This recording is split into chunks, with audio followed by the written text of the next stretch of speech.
It is the Deeper Dive. January 2nd, Wednesday, 2019. I'm Dave Lochran. That handsome fella next to me is Adam Shaw, also known as Ship My Money or Ship My Modem. Yesterday, he's got multiple personalities, right? Yesterday was Ship My Modem.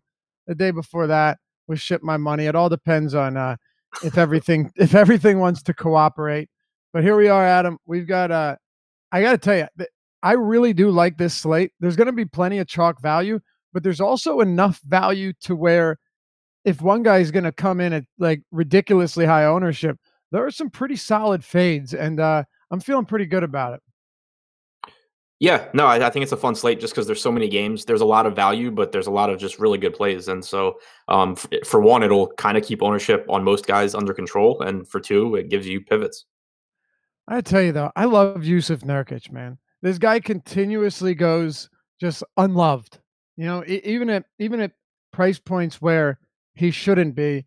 And what he did last night was just one of the most phenomenal things you'll see from a guy that really doesn't get much fanfare at all, right? What did he finish? What were his final numbers? It was 88.1 on FanDuel. Yeah, 88.1. But he finished with 24 points, 23 rebounds, 7 assists, 5 blocks, and 5 steals. So, you know, we talk about 5x5 games. His was a 24 by 23 by 7 by 5 by 5. Yeah. Amazing. It wasn't fun for me, but it was cool seeing the stat line. Oh, my fault. I had no idea. I thought you were on there. I know I was, but it just so happened my best lineup on FanDuel had Jokic and was winning until the last 2 minutes of the Blazers game, and then overtime when Nurkic just scored an extra 20 points. That's brutal. And then, wait a second though, that there was still a Sixers game to be played. Yeah, but that game didn't matter. None of the winning lineups had that. Oh, okay. Where'd you finish?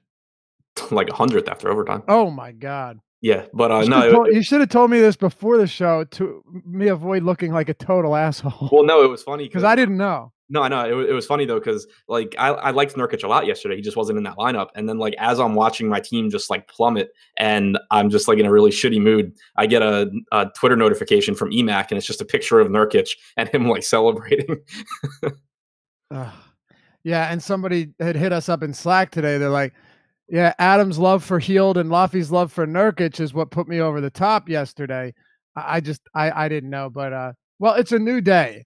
It's a 9-game slate, and we're glad to have all of you guys with us. Yeah. Oh, what's up, Ricky? Good to have you with us, man. Ricky's one of the sharper dudes in chat. Usually comes up with some pretty insightful stuff. Had a nice call on was it Vonleh the other week. And Draymond came out and put up 46 too. So it is what it is. We both win there, but we're happy to have you guys with us. We've got 9 games. We're going to just jump right into it here. We'll start with Cleveland and Miami. Well, you know what? Pretty much have 8 games, Adam. Yeah, I was going to say we can start and end with that one. Yeah, when I write the deep dive, at the top of it, I put injuries to watch, and then I put the guys that are questionable or probable or doubtful, and then the guys that are already out. And I was like, oh, Tristan Thompson, probable. Is that for Thursday? I for a second there, I actually forgot. But no, you have Tristan Thompson expected to be back in the fold today. Rodney Hood's questionable. David Nwaba's out. Dwayne Wade's also questionable with an illness.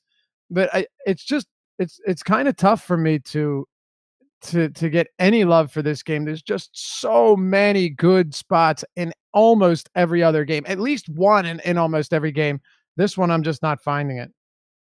Yeah, no, I mean, right there with you. There's just nothing that I'm prioritizing here. Sure, Whiteside has upside. Justice Winslow's been really good, but it's just a completely unappealing game for me. Pretty much. Winslow's absolutely been playing well, but you're not getting him at even remotely a discount right now, right? Winslow's 6,900 on DraftKings. That's not, he's 71 on FanDuel. I'm not huge on that price point. So no, and especially it's just a really unappealing game. Obviously he smashed Cleveland last time, and Cleveland sucks defensively, but they just play at such a slow pace that when players are priced up to face them, generally you get them underperforming. Yeah, so I actually wanted to point this out before. You have 1, 2, 3, 4, 5 games with a total of 222 or higher. You have 1, 2, 3, 4 games of 227 or higher. One at 214.5. And then you have this one at 202, Memphis, Detroit at 198, and Chicago, Orlando at 199. So some really low projected scoring games and some really high ones. It's just hard to prioritize anybody here. And like you said, can you make an argument for Whiteside or maybe Winslow at that price? I guess you could, but you're not going to be paying a mega premium for Nance now that Thompson's back in the lineup. I can't do that. Hassan Whiteside's nothing more than a tournament option with his highly erratic playing time. It's just hard to get anywhere. And really, Miami might not be they're not a juggernaut by any stretch, but they're also not a terrible basketball team. Whereas defensively, you have them on the season ranking 7th in defensive rating. And they've seen their pace follow all the way down to 21st. So it's a hard spot to get to anybody here and feel good about it. Yeah, I mean, Alec Burks, I guess, is the one that I'm getting to the most. But even him, there's just so much value on this slate in appealing spots that I don't want to say Burks is a priority by any stretch. Right. All right, let's move on. And of course, if you guys have questions, we're happy to answer them. I got no problem doing that if they're reasonable enough and not asking us to repeat what we've already said. You can hit us up in YouTube chat. You can hit us up in Slack chat. Won't see it on Twitter until after the show, but follow us on Twitter. Hit us up if you have any questions there at Laffy_D and Ship My Money DFS. Our Twitter handles are right beneath our names. So a multitude of ways to find us if you're looking for some answers here. Anyway, let's move on to the next one. We've got Charlotte at home hosting Dallas. Now, this game's kind of actually, this game to me is very interesting. The Hornets are 1.5-point home favorites, 222.5 total. Jeremy Lamb's out. Cody Zeller is out. Now, let's start with Jeremy Lamb, right? Because you might look at this, or we'll start with Malik Monk. I mean, you look at Monk and you'd be like, well, he probably doesn't have that high of a usage rate, and it probably won't help getting into the starting lineup if he starts over Graham. By the way, quickly, do you think he will start over Graham? No, I think Graham's starting. Me too, which I actually wait, has he been confirmed? I don't know if it's been confirmed, but it's been repeated. It's been mentioned by a couple of different sources that he's expected to start. I would expect him to start too, because you need some potency off the bench, but I haven't seen confirmation is all. Yeah, it's been speculation based on shoot around, I think. Okay. So what I wanted to get to is Monk on the season has the highest or the second highest usage rate on this team. I mean, this is not a high individual usage team outside of Kemba, right? You got like Tony Walker, whose usage is surprisingly high, but not a guy that's seeing minutes or many minutes. You have who else? Jeremy Lamb, even his usage is like very low 20s. So that doesn't really do much. And he's out of the lineup. Look outside of that, whether it's MKG or Nicholas Batum or Frank Kaminsky or Cody Zeller or Marvin Williams, no high usage guys here. Monk has a 25.5% usage rate this year. And even if you were to take him, Adam, and put his minutes, he's played 165 with Walker on the floor and Lamb off the floor. He has a 24% usage rate. And if you were to take Lamb off the court and Walker off the court with just Monk, assuming he doesn't start, he should see some staggered minutes with Walker. He's got a 26.1% usage rate, 18% assist rate, and 1.03 fantasy points per minute. The question is, because I'm not worried at all about him getting shots up. I think he's going to get plenty of shots up. He's averaging 17.5 per 36, almost 10 threes per 36. Question is, how do you see the minutes being shared? How many minutes do you see Monk getting tonight?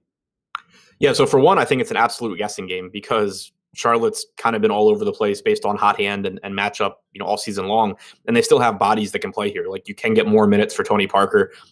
Graham could play more minutes than I'm expecting. Monk could get hot and close. Like I think there's a reasonable case for any of those three guys to be in the closing lineup, and that's without even talking about Miles Bridges potentially just playing more minutes. So it's not anything I have a ton of confidence in, but I have Graham projected for I think 26 minutes, Monk for 24. Pulling that up now, but Monk's the one that I prefer in tournaments just because, like you said, he's the higher usage option, and I think it's more likely that you get a ceiling game from Monk than that you get anything useful from Graham. But I'm not, super confident in the playing time. I have Monk at 22 and Graham at 26. All right. I have Monk higher than that. I'm not projecting him for crazy playing time here, but I'm putting him at 25 minutes.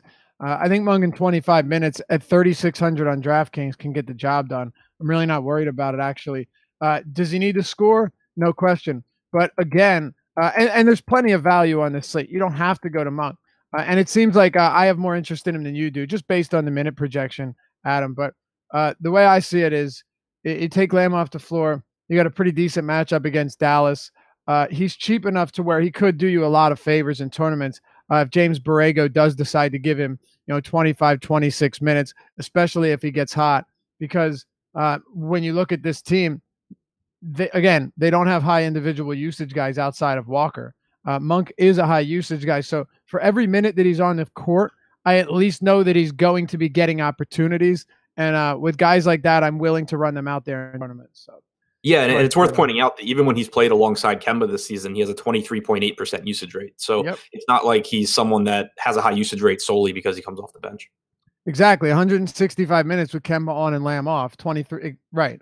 And the per minute production, like 0.94. It's not terrible, but I also expect him to see some decent playing time with Kemba off the court. Right. I actually just went ahead and split the minutes between Monk and Graham so they're each at 24, just because I think that makes the most sense, and it'll help me get more Monk into my lineups. That's what I'm doing as well. Well, 25 and 23, but reasonable enough. And Borrego doesn't really do one-for-one swaps in terms of his rotations. If you look at his, you look at his rotations, there aren't really any, he backs up this guy exclusively, he backs up him exclusively. You see them moved around a lot. So if Monk is in fact coming off the bench, you could see potentially more minutes based on how his rotation works with Kemba, because he's backed up Kemba at times before too. Yeah, if Dallas had a smaller front court, I would actually say that we could see a lot of like Kemba, Monk, Graham lineups, and just go really small, against Dallas's backcourt. But I don't think that you'll get a ton of Marvin Williams at the 5 against DeAndre. Yeah, and I think that's pretty reasonable. I'm going to put him at 25, and I think he'll get there, unless, barring any foul trouble or just terrible play, then that happens. But let's talk about Guillermo or Willie Hernan-Gomez. He's starting this game, Adam. Cody Zeller played 24 minutes last time out, which was, right around where he'd been playing. His minutes had fluctuated as well. But in this front court, and I want you to give some analysis here. If you look at the center rotation here, you mentioned that it's very unlikely that Marvin Williams gets any substantial run at the 5. So you've got someone in Frank Kaminsky who's averaging single-digit minutes over his last 5 games, and Bismack Biyombo, who has seen the court 3 times in the month of December. So I'm not getting stars in my eyes here, but I am projecting Hernan-Gomez for 24 minutes. Yeah, I have him at 24 as well, and then I have like 8 minutes apiece going to Kaminsky, Biyombo, and then Williams picking up like 4.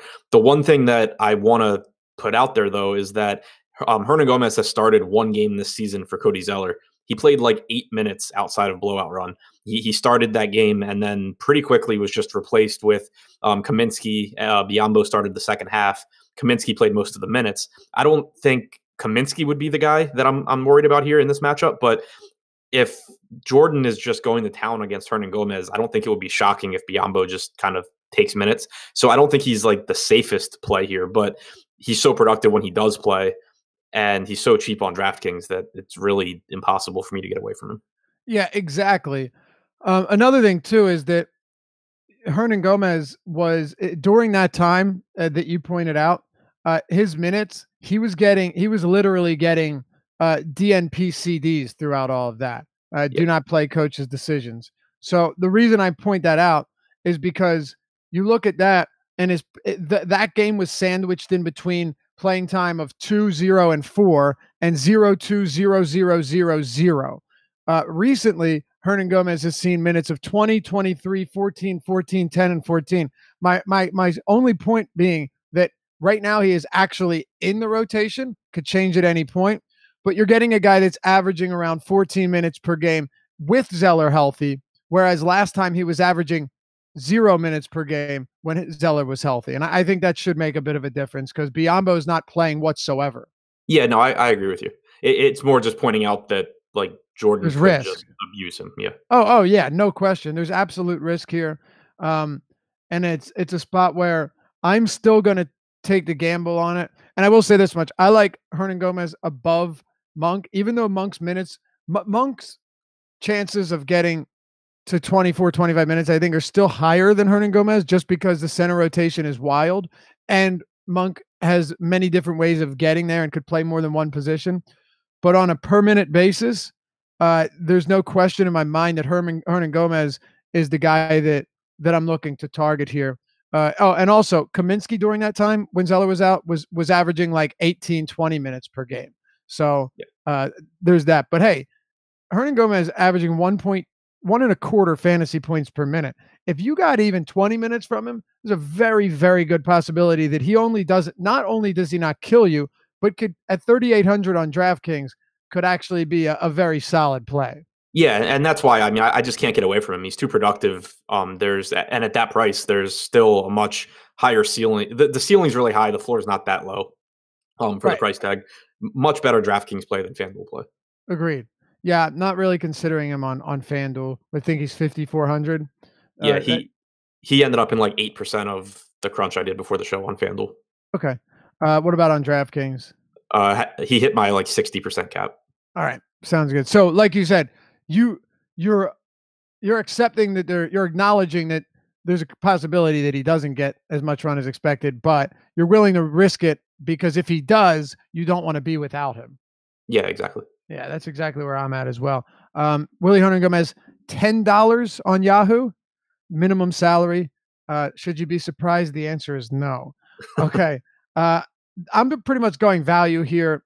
I guess we should talk about Kemba, but there are so many guards in the 8K range that I love today.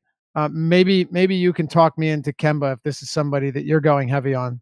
No, I like him, but I'm not getting a ton. I don't think like he has like a 31.5% usage rate without Zeller or Lamb on the floor. So you see a little bit of an uptick in usage. The assist percentage is still up around 30%. I think he's fine. It's just that I'm not getting a ton of him. There's guys that I like a little bit more. Yeah, me too. Actually, there's guys I like quite a bit more at better price points. That's pretty much what I'm doing in this game is targeting some value. Look, I know there's going to be some ownership here, but just based on their upside on just a per minute basis, it's hard for me to ignore it. Actually, it's impossible for me to ignore what Hernan Gomez is capable of doing. We've seen him do it with other teams in the past. When he gets extended run, he usually rewards you quite handsomely. So I'm going to be there. And I think Monk, I don't.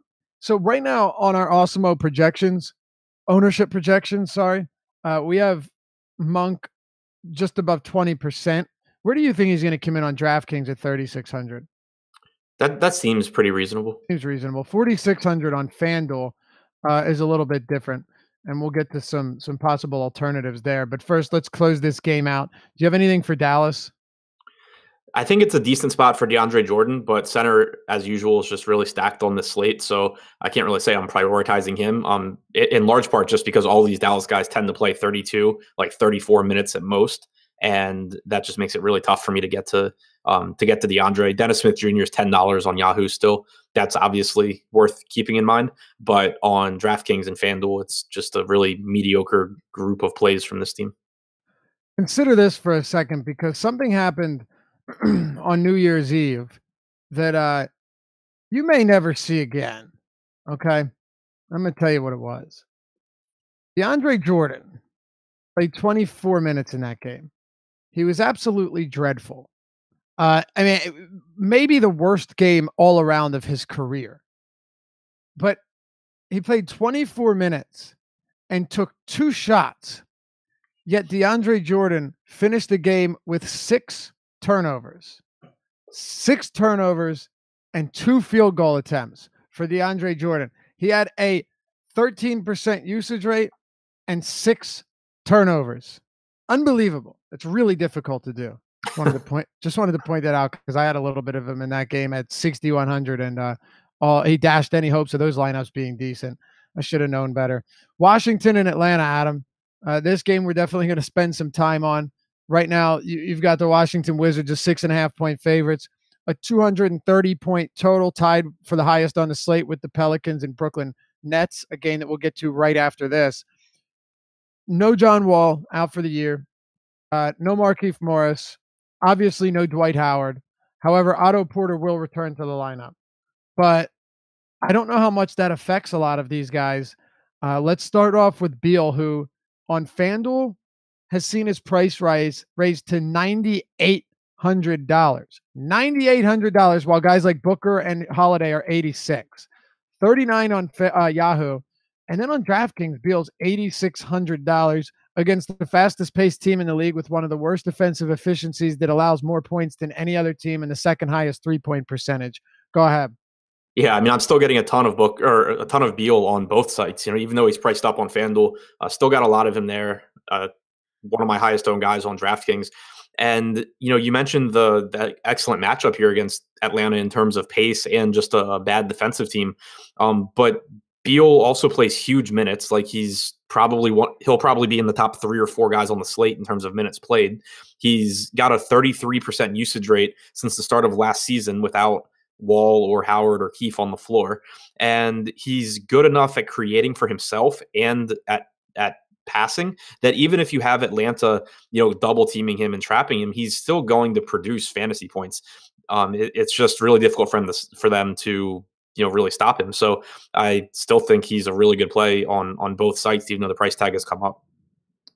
I'm less high on him on FanDuel than you are. Now, I love this matchup. I think on DraftKings, it's just a spectacular play. And I understand why you'd have interest in him on FanDuel, because you're really, it is probably the best matchup you're going to get. Plus, Kent Bazemore, look, this team's not good defensively, but Kent Bazemore is at least a serviceable defender, and he's out as well. Like we're talking, you got now Kevin Herter in there, and whoever's going to be in there behind him guarding Beal. Like you're right. The goal probably would be to double him.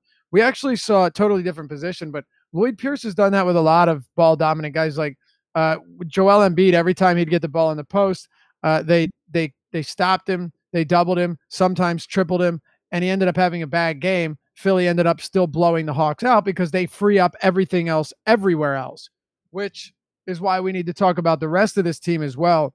But first, I just want to point out the reason that Beal to me on FanDuel isn't as high on my list of priorities is because I really don't, and I want to get your take here, I really don't have a problem going cheaper to guys like Booker, who has a home matchup with the Sixers, who are playing their second of a back-to-back on the road and the last of a 5-game road stretch.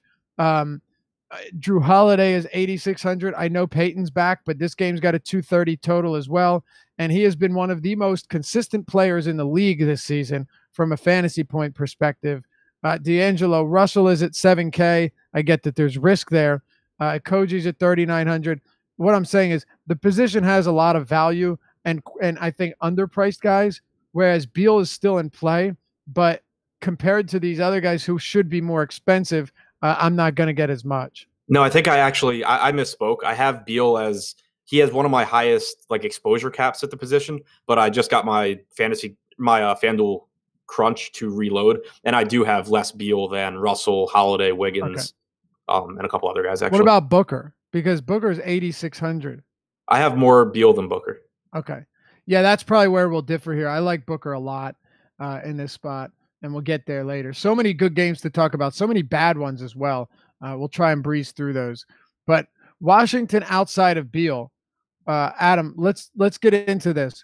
We'll start with Thomas Bryant, who's played 30-plus minutes in 2 straight games with Keefe out.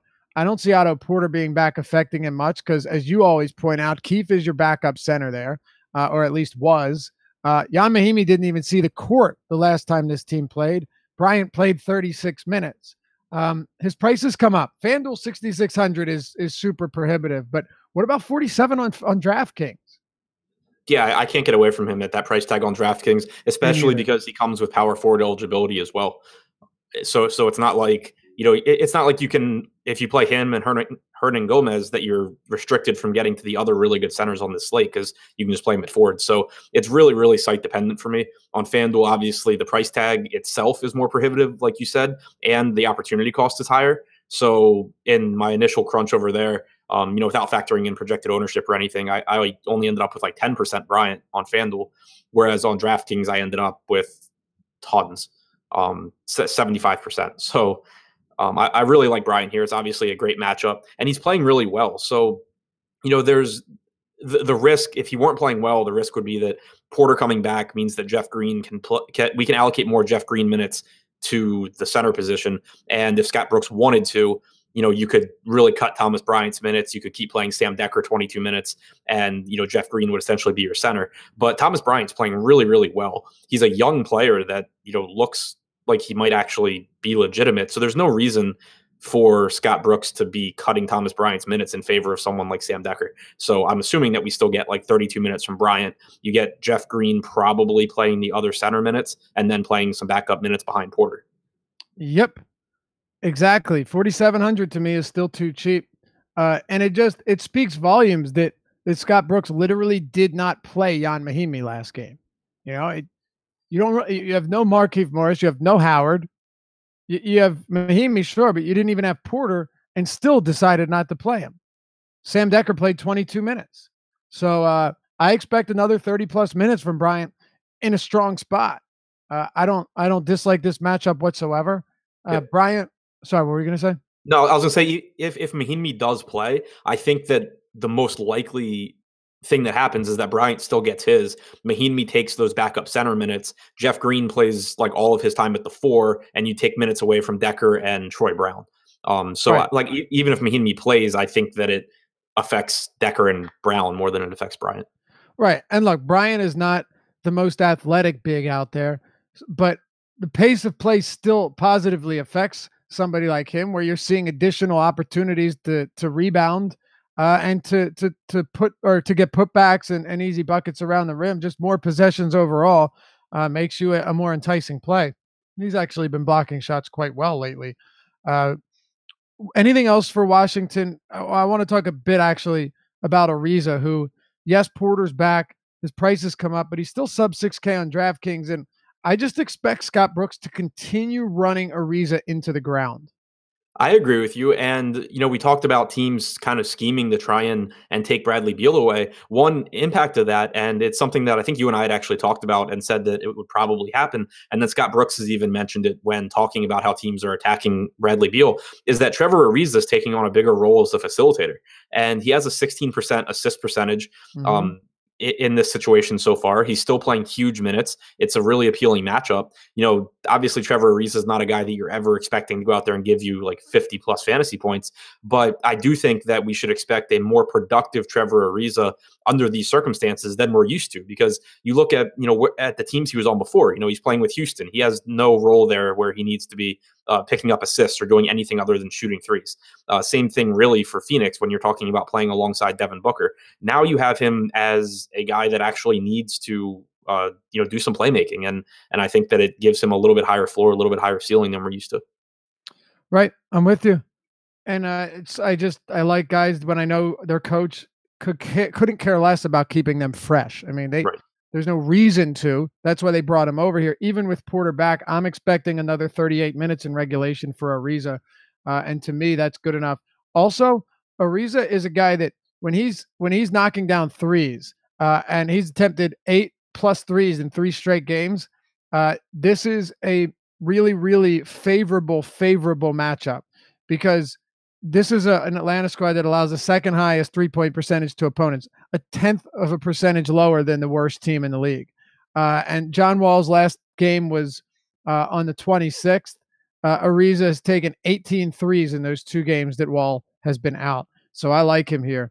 On the other side, we've got Atlanta. John Collins has doubled, point rebound double in 11 of 12 games in December, Adam. Not only that, but over the last 30 days, he's averaging 21.3 points, 12.8 rebounds, and 43 DraftKings points with a 26% usage rate and 22% rebounding rate. He's been spectacular. Yeah, he's been really, really good. It's tough to make him a priority for me, even though I love the matchup here. It's just that he's at least on DraftKings, he's priced really, really closely to Julius Randle, who I love. He's actually a little bit more expensive than Randle. I think probably a little bit easier to get there on FanDuel since Randle's a center. But it's certainly not someone that I would talk you out of because I think that the minute should be there for him. It's a very, very appealing matchup in terms of rebounds and just an overall lack of defense from Washington. I think Collins can have his biggest game of the season tonight. Yeah, I I know agree. it's a risky take. I mean, it's really not, but uh, he's just been so consistent that barring foul trouble or an injury or a massive blowout, I don't see how he hurts you even at this price. He faced Washington twice this year. He's averaging 1.52 fantasy points per minute. Had that 41 fantasy points when he got in foul trouble, played only 25 minutes. I just really like this spot. Washington is the worst rebounding team in the league with Dwight Howard off the floor. Sure, Thomas Bryant's been fine, but Collins has been a monster on the glass. And I just think he brutalizes this Washington front court today. So I am willing to pay the price for him here. I like Julius Randle a lot too, Adam, but I really like John Collins, and I'm not sleeping on him even just because he's above 8K. What else do you have for us for Atlanta? So I just wanted to point out Collins in that crunch that I did before the show is my third highest owned power forward on FanDuel. It's just that I have him behind a bunch of guys on DraftKings. Fair enough.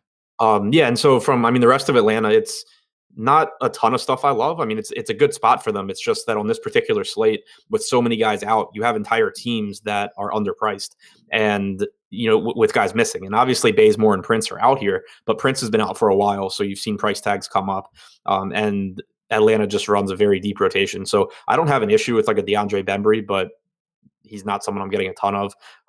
Same goes for like a Kevin Huerter, Jeremy Lin. They're all guys that where I'm maxing out, where I'm playing 150 lineups. I'll have some, but they're not priorities for me like some other guys that we'll talk about.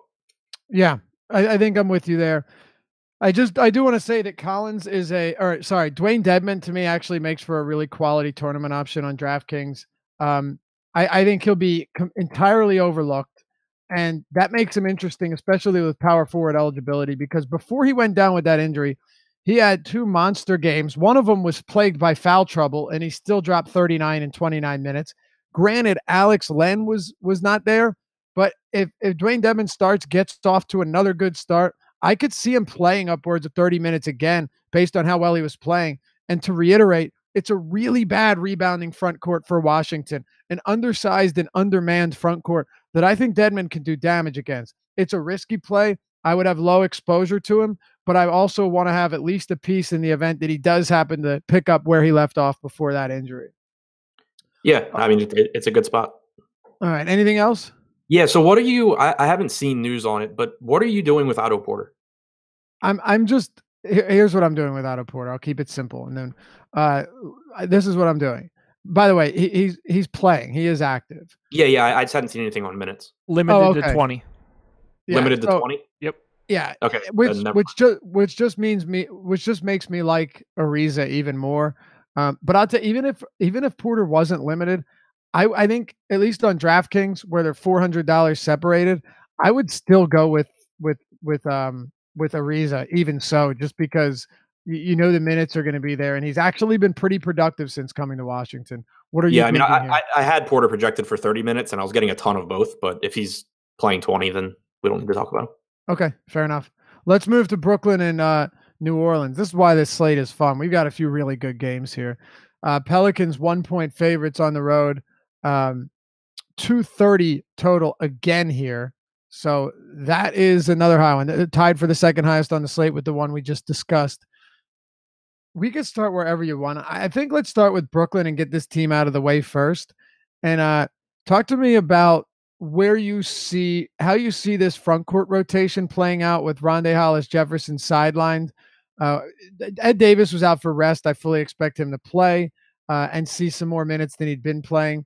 But, you got guys like Kenneth Faried with Davis out last game and Hollis-Jefferson playing 3 minutes, played 27 minutes. I wouldn't expect that again. What are you doing, and how do you see this front court rotation breaking down, including Damari Carroll, who's played 30-plus minutes in back-to-back games? Yeah, I mean, I'm expecting the center minutes to be split between Jared Allen and Ed Davis. I'm not expecting Fareed to play. And Me then neither. at the 4, I'm expecting, Jared Dudley to get the start. Like Jared Dudley does for whatever reason, and play 26, 28 minutes. I expect that you'll see Damari Carroll pick up the rest of those in addition to some minutes at the 3. So I have Carroll projected for 30 minutes. I think that he's a good value play, especially on DraftKings at only $4,000. So yeah, I have Carroll and Dudley essentially soaking up the minutes at power forward that Hollis Jefferson left behind. Yeah, I don't think Carroll, if you're desperate for a cheap play at the position, I don't think Carroll's a terrible play here. It's interesting if you look at some of these rotations from last game. Now Davis was out, but you had a lineup for quite some time, and I mean a long time, which was Shabazz Napier, Theo Pinson, Damari Carroll, Dudley, and Fareed. I'm assuming that Carroll was. I guess Carroll was at the 3 in that lineup, but it's different now that Ed Davis is back. I'd still put Carroll around 30 minutes. If I'm targeting one of these guys, it would be him. I don't think it's crazy to project Ed Davis for, I don't know, 22 minutes here. Yeah, I have him at 20. I have Allen at 28. All right. Any interest in any of these guys? In Carroll, yeah. Allen, I would have interest. Like he projects as a good point per dollar play for me. It's just the position that he plays makes it really, really tough to get to him. So from the front court group, Carroll's the only one that I'm really interested in.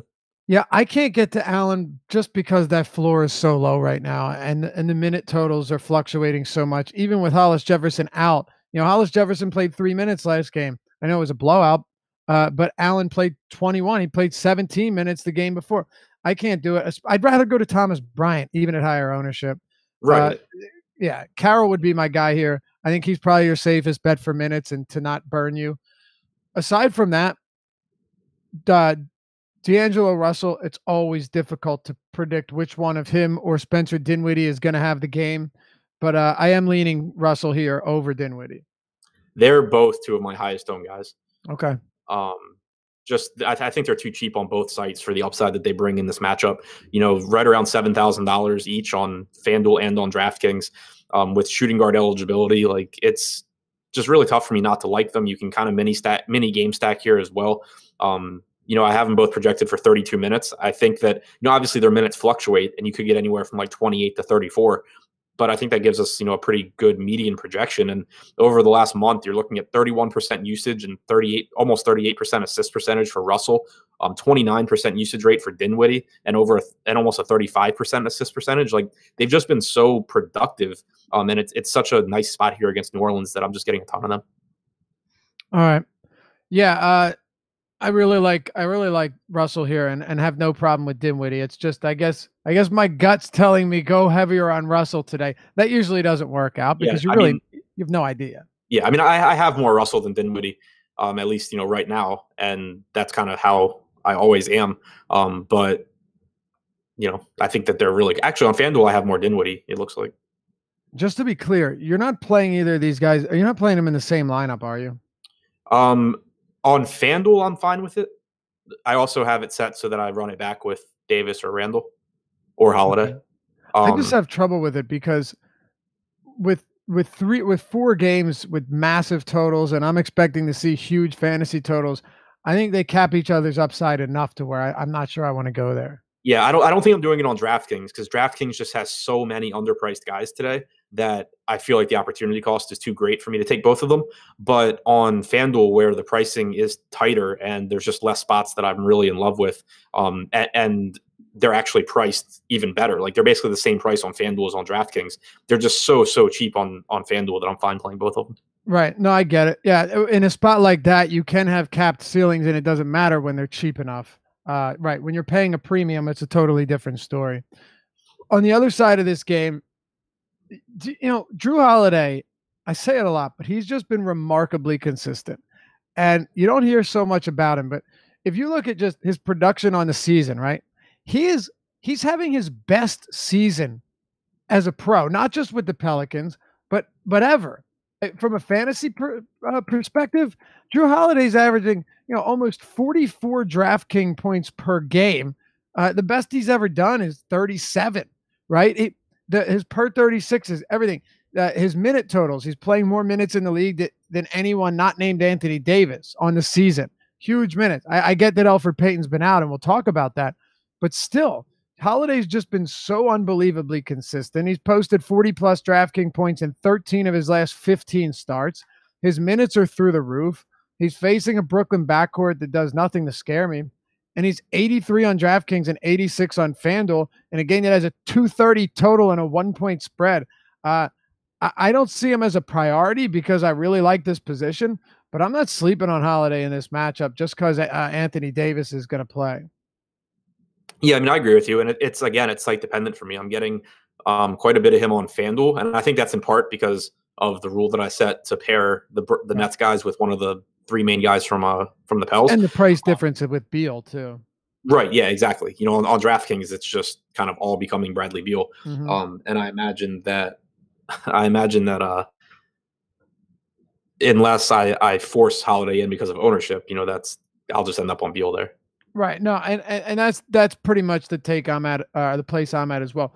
On FanDuel, you're getting Holiday at a significant discount. I mean, he's $1,200 cheaper than Beal, and it's not like you're saying, all right, well, I'll sacrifice the fantasy points. No, Holiday has been amazingly consistent, but also has a nice ceiling here. So in this game, I like his ceiling. I like his floor.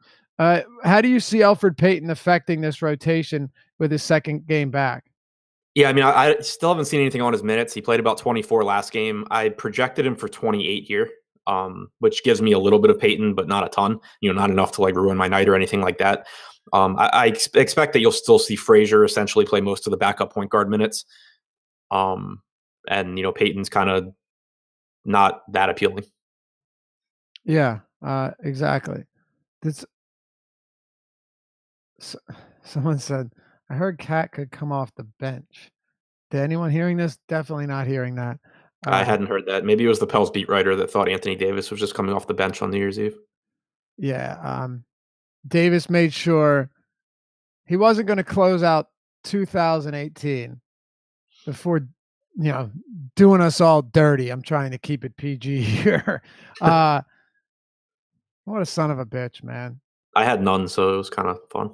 Oh, that's cool. Happy for you. Yeah. I hardly played I wasn't home, and if I'm, if it's a night with Anthony Davis, I got to be around the computer.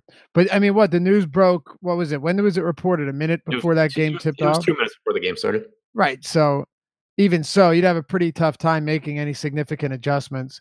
It's just ridiculous, man.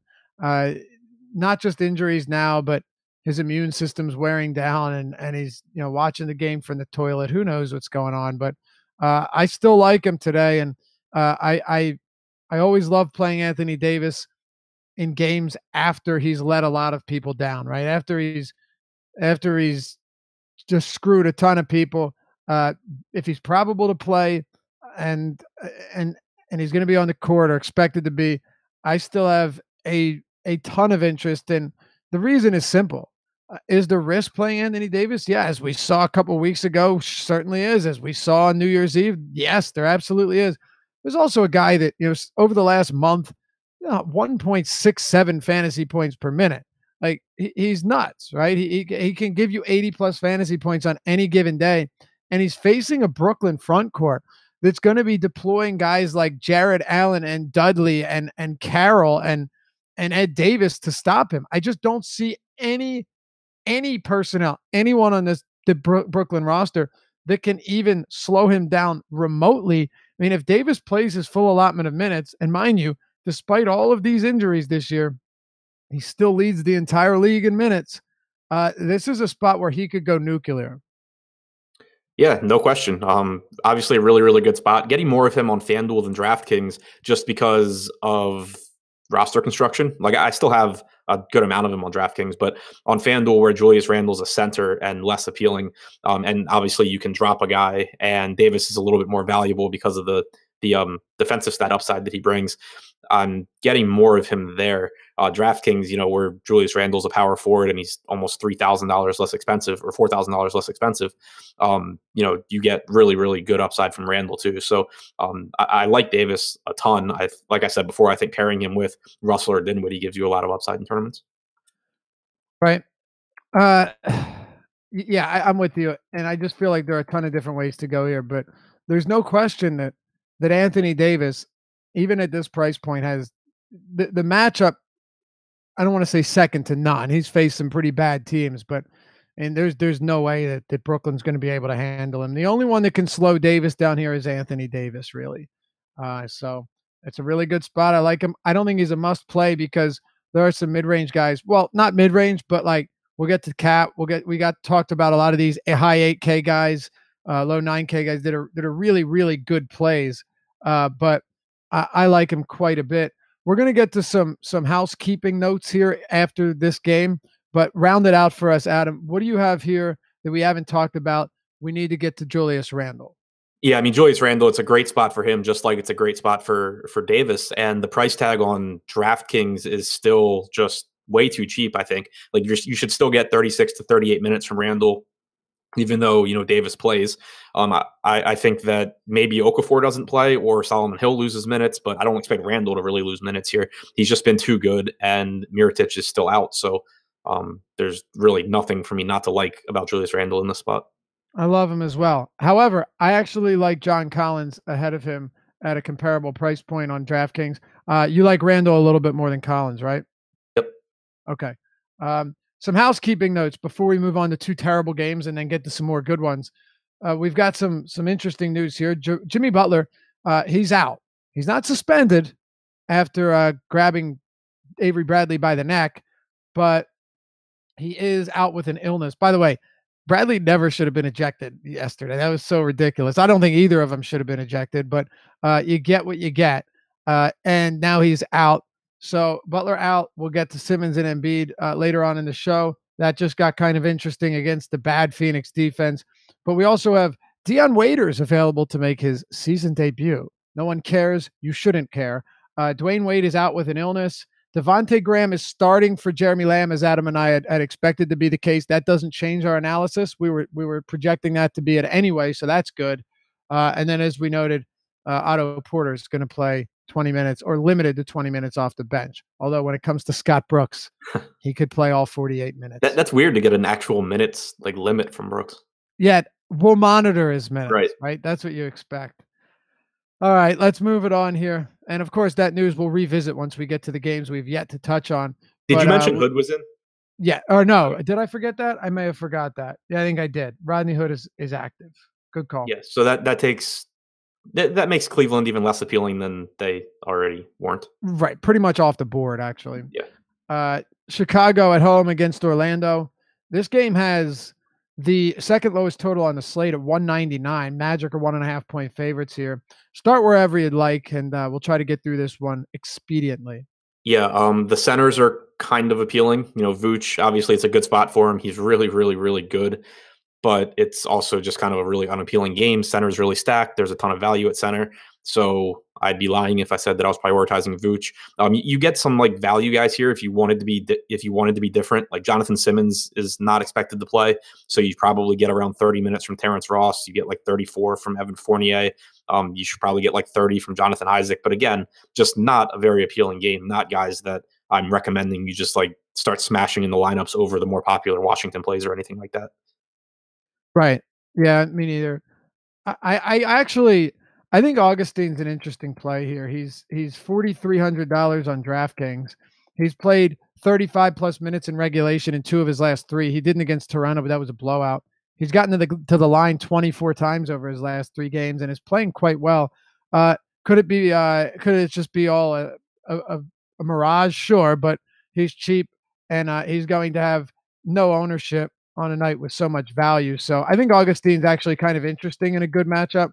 That's kind of it for me. No one else I'm prioritizing. And I'm not prioritizing Augustine, but I wanted to point it out that he's still very cheap on DraftKings. Anything else from either side of this? No, Wendell Carter I'll have some of in tournaments, but again, not a priority. like Levine and Dunn are cheap, but it's still hard to get there with the rest of this guard value. Yeah, exactly. Almost impossible, actually. By the way, the Hawks are starting Trae Young, Hamilton, Herter, Collins, and Dedmon. So Dedmon inserted back into the starting lineup as expected. And then, of course, you have Daniel Hamilton starting for Atlanta. So no real news there.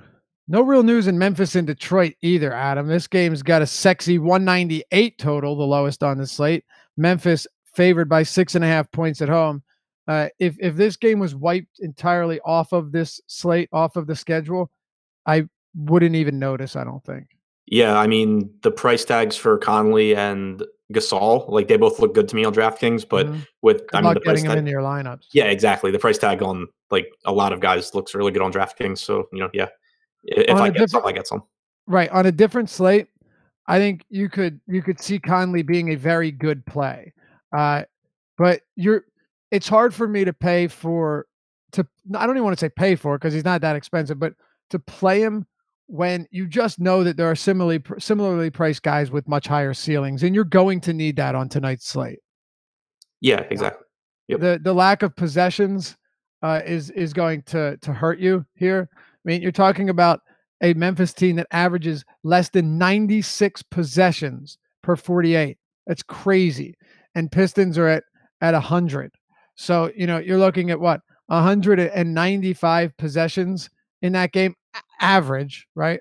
Well, actually, that's not. No, you would take it down, average it out, but then you have games like the Hawks and Wizards, where and the Lakers and OKC, you just can't get there. I don't think even as pivots it makes a lot of sense because the ceilings are going to be really hard to achieve. Boston and Minnesota is different, and I see guys talking about in YouTube chat, asking, why do you like Karl-Anthony Towns? Why do you like Towns?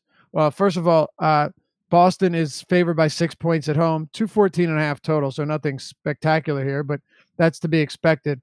But when you look at Karl-Anthony Towns, Adam, first of all, his last 2 games with Teague and Rose sideline, a combined 62 points, 35 rebounds, 13 assists, 11 blocks, 3 steals, and 156 fantasy points.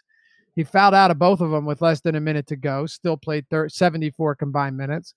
But I mean, he's had 36% usage, 26% rebounding over that stretch. Very, very small sample, I get it. Over 2 fantasy points per minute. He's played 12 minutes without Teague, Rose, Covington, and Butler this year. In those 12 minutes, he has 20 points, 14 field goal attempts, 9 rebounds, and 2 assists. It's negligible. Point being, though, is that I don't think it would matter what matchup Karl-Anthony Towns was in. He is severely underpriced on DraftKings given the circumstances. Floor is yours for Minnesota. Yeah, I like him. I'm not getting a ton. Wow. Okay. I see. Usually you're a Towns guy. I thought you'd be with me on this. Well, I am with you. I mean, I've been projected for 56 points. It's just that he's like, I think he got into like 15 to 18% of my DraftKings lineups, and he got into like less than 10% of my FanDuel lineups because Joel Embiid's playing the Suns now without Jimmy Butler. I haven't even factored that in yet in my crunch, but you have Embiid at the top and you have so much value at the center position that it's still just, I'm getting Towns. It's just that I'm not getting like 40% or anything like that. And I do think that it's worth noting, like, Brad Stevens is a good coach. Boston's a good defensive team. If there is a matchup that I'm actually going to be a little bit concerned about them maybe finding a way to just keep Towns from going nuts, like Boston's a team that can probably figure it out. I don't disagree with that at all.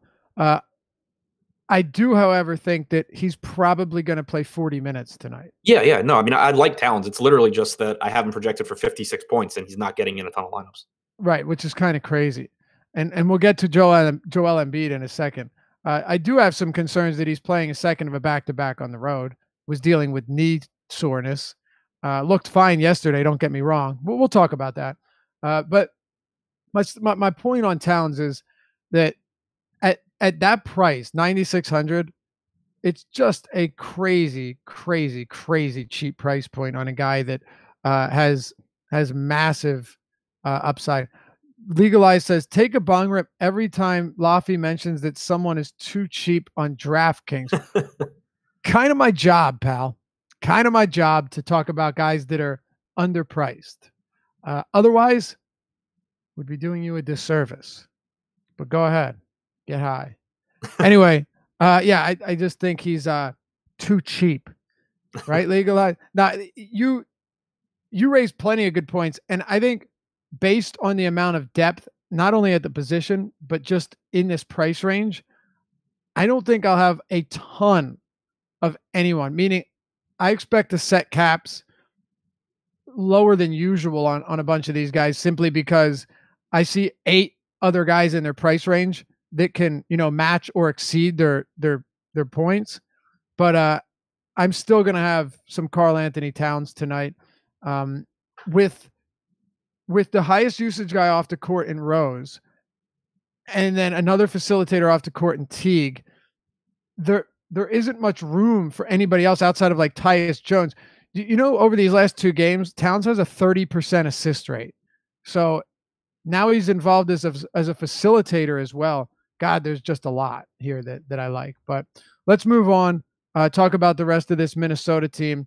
We can talk about Tyus Jones to start and this backcourt. And the wing rotation with Covington, Teague, and Rose all out of this one tonight. Yeah, I'm not getting a ton of Tyus Jones here just because, for one, the matchup's not great, but also his price tag has started to come up to, I think, a pretty reasonable point. And it just makes him, he still projects as a fine play. It's just that there, I think, are better plays. Where I keep getting exposure to on Minnesota is Josh Okogie at 3,700 on DraftKings. Not that he's a great per minute producer. He's averaged like 0.6 fantasy points per minute under these circumstances, but I think he plays around 38 minutes here. And that's obviously really, really good for a $3,700 guy. So I have quite a bit of Okogie right now. And then Andrew Wiggins. I expect his minutes to be staggered with Cat. So you're talking about between 25 and 30% of his minutes being without Towns on the floor. And if you go back to the start of last season and run numbers without all of these guys playing and with and without Cat on the floor, I end up with a 28.5% usage projection for Wiggins and an 18% assist percentage. I expect him to play about 38 minutes as well at a very reasonable price tag. So I'm getting more Josh Okogie and more Andrew Wiggins than I am Tyus Jones. Yeah, it's really just with Okogie being so cheap, you have to consider him. The guy's not very good, but if you look at Tibbs' rotation, first of all, he has no problem running a constricted rotation. We know that. He had an 8-man rotation last game out. Now there's no Covington, who played 38 minutes in that game, right? So you're taking another 38 minutes out. I'm going to put Okogie at around 37 minutes here. I'm going to put Tyus Jones at 37, 38 minutes. And I don't see how you can't, right? Like, even if you look at this, who are the guys that Tibbs doesn't like playing, bench players that generally don't play at all unless he has to. And we saw it the other day. Yeah, no, I can't figure out how not to get that many minutes because like Josh Okogie's been backing up basically Wiggins and Covington. The alternatives are you play like James Nunnally, you play Dario Saric at the 3, which I actually have him projected for a few minutes there just because they're so thin. But it's just really, really difficult to figure out how Okogie doesn't play a ton of minutes. Right. Especially because we've seen him play a lot of minutes before. It's not like, Tibbs hasn't already done it. Exactly. Yeah, look, when it comes to Okogie, when it comes to Tyus Jones, by the way, Tyus Jones, his potential assist numbers are huge, 19 and 15 over those last 2 games. So it's not a good matchup, but there's no doubt going to be opportunity here. I mean, now you take Rose out, you take T, you take Covington out, and you're talking about Karl Anthony Towns, who you're going to be a usage monster today. Aside from that, you have Wiggins. Wiggins is going to have a difficult time as well going up against the Marcus Smarts and Jaylen Browns defensively, who have done a very solid job of limiting 2 guards this season. Aside from that, though, what do you have? You have Tyus Jones, Josh Okogie, you have Taj Gibson, and some Dario Saric. Like, this team is the ball outside of Towns. It's going to be spread around, and I think there will be enough opportunities there, even though these guys are not good players. Yeah, I completely agree with you. Anything else on Minnesota? No, not worth talking about. All right. Yeah, I don't think so either. I think Tyus Jones is fine though. By the way, I know you don't have a lot. I don't think I'm going to end up with a ton, but just given that I expect him to play another 38 minutes in regulation. It's got to put a guy in play at that price point. Yeah, That's yeah. really what it If I comes get down some, to it's for fine. me. What'd you say? Right. You're not. No, I said, and that's what it's entirely opportunity based for him and Josh Okogie. Right. That's all. What about Boston with Kyrie Irving out?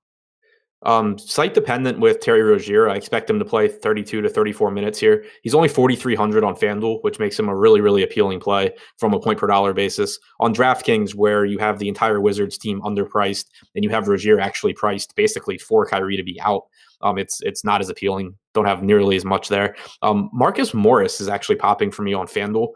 I got him in a bunch of lineups in my early crunch. He's got about a 25% usage rate without Kyrie on the floor this year. I ran the numbers with Rozier and Tatum on to try and account as best I could for the current situation. And he had about a 25% usage rate. I'm projected for about 30 minutes. And I think it's a very reasonable matchup here, especially with no Robert Covington out there either. I expect the Wolves to struggle a bit defensively. So Marcus Morris is, outside of Rozier, I think the Boston guy that I'm getting the most of. All right. By the way, Rozier's rates with Irving off the court this year, they aren't spectacular at all. But if you actually look at the 2 games that he's started, where Irving has been out, they do look a little bit better, right? He's produced 32 or more DraftKings points in each of those games. Is averaging 34 minutes in those games. So I think you can expect somewhere around the same today in a pace-up spot against Minnesota. Aside from that, Legalized says, how come we're not talking about Dario Saric? I don't know, Adam. Do you want to talk about Dario Saric? Yeah, because I projected him for like 24 or 26 minutes, and he was getting in like 3% of like 600 lineups that I made. Here's why we're not talking about Dario Saric. Because he is tied to Taj Gibson, who's played 30 minutes or more in back-to-back games. Look, if you look at Taj Gibson's minutes and look at Dario Saric's minutes, add them up. There's a good chance that almost every game you're going to get 48 total minutes or right around there.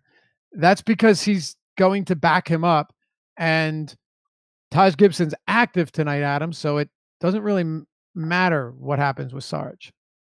Right, yeah, and even like I said, I actually projected him to play a little bit alongside Gibson here, which normally doesn't happen, and still just came in nowhere near being a good play on the slate. Yeah, I'm giving him about 5 minutes alongside Gibson. That's still not enough for me. I think I gave him 8 just to try and get him into some lineups, and again, it still barely got him in anything. Right. On a night where there's value with that you're projecting at 37 to 39 minutes, I don't see the need to go with 24 minutes in a tough matchup. All right, let's move it on here.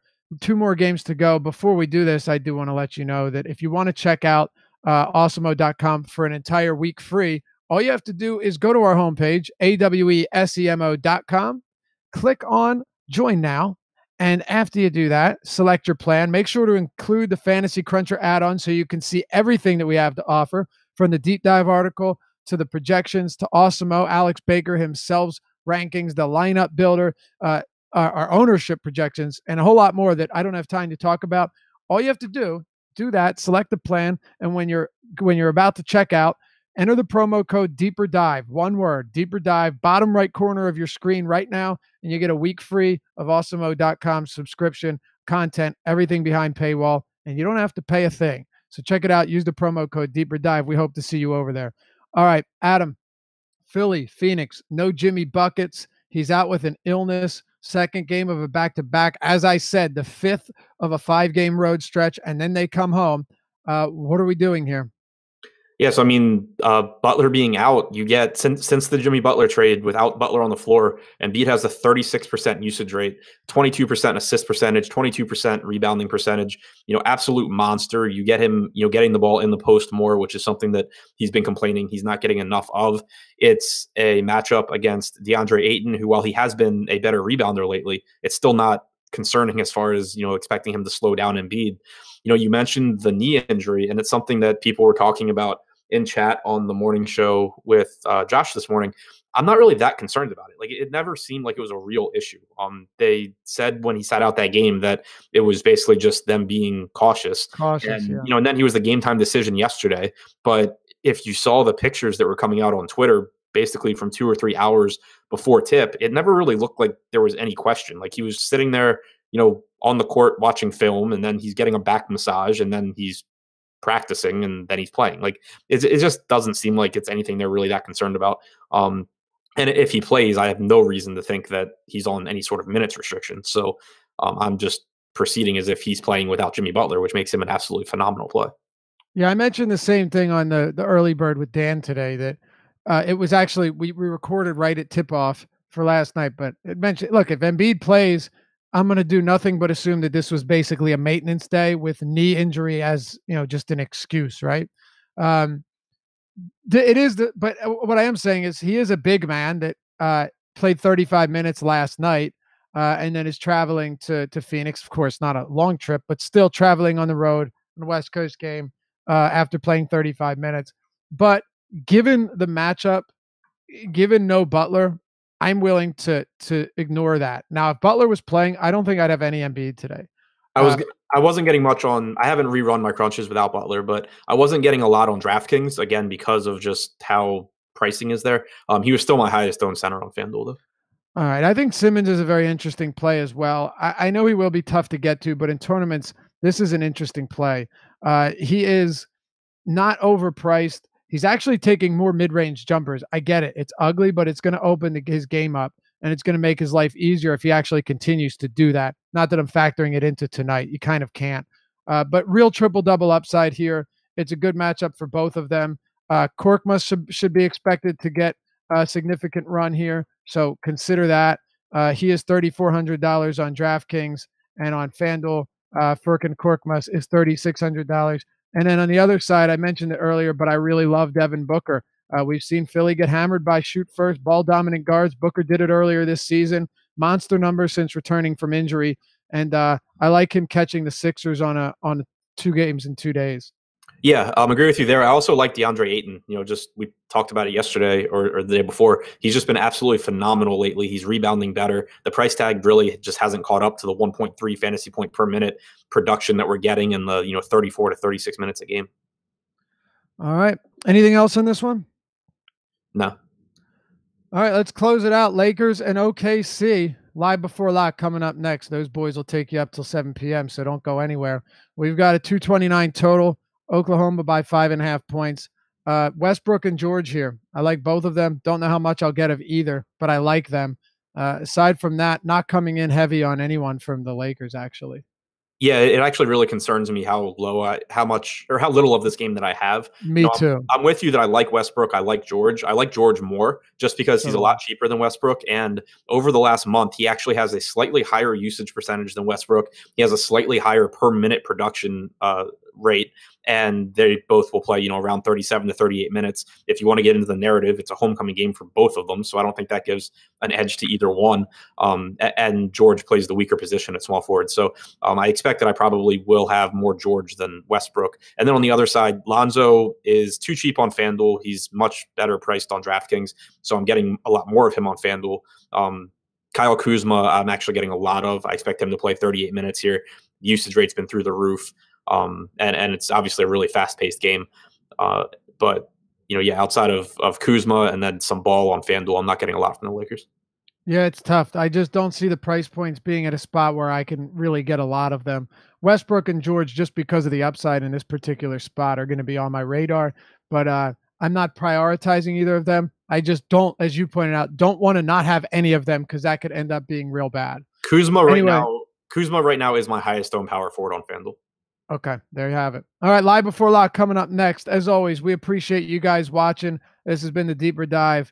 Hey, hit us with, and by the way, tonight you've got Eddie and Chris coming up. We appreciate all of you. Hit us with the thumbs up if you enjoy our content and want to see more of it. It helps us out more than you would know. Subscribe and hit the notification button to know exactly when our content and our live streams are dropping. Until next time, good luck tonight. We'll see you back here tomorrow on the Deeper Dive.